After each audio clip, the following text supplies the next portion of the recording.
Oh, oh, pangalawa siya. O kasi yung pangatlo undecided. Joel Chua, ano nangyayari sa mga ano? Ha?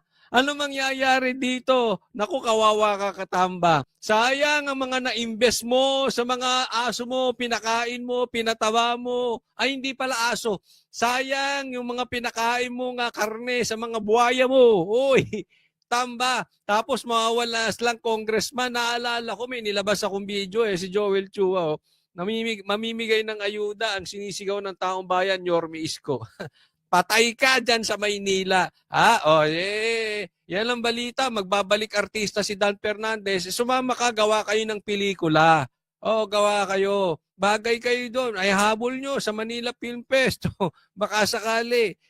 Joel Chua, kaysa naman mapunta ka sa kangkungan, mag-artista ka na lang din. Palakas ka. Sayang, nang pakinabangan mo naman yan si Dan Fernandez kasi wala ring kwenta. So sana, sa pagretiro mo sa politika, ito'y mahihirapan na itong makabalik. Unless na lang, dilaan nito ang puwet ni PRRD. Wala na ito. Ay, nako. Ay, magandang pangitain niyan. Alam nyo kung bakit? Natututo na ang taong bayan.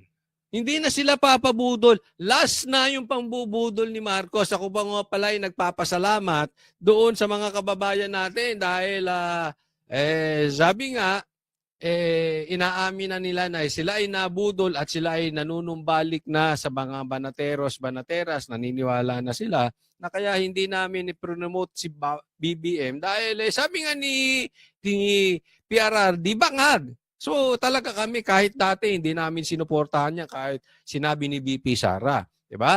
Pero ngayon marami na nanumbalik na mga banateros, maraming salamat sa inyo at natuto rin naman. Welcome back at natuto yung marami. Kita nyo si Joel Chua, yung mga buhaya ni Tamba, wala na. Ay, this is a very, very good sign.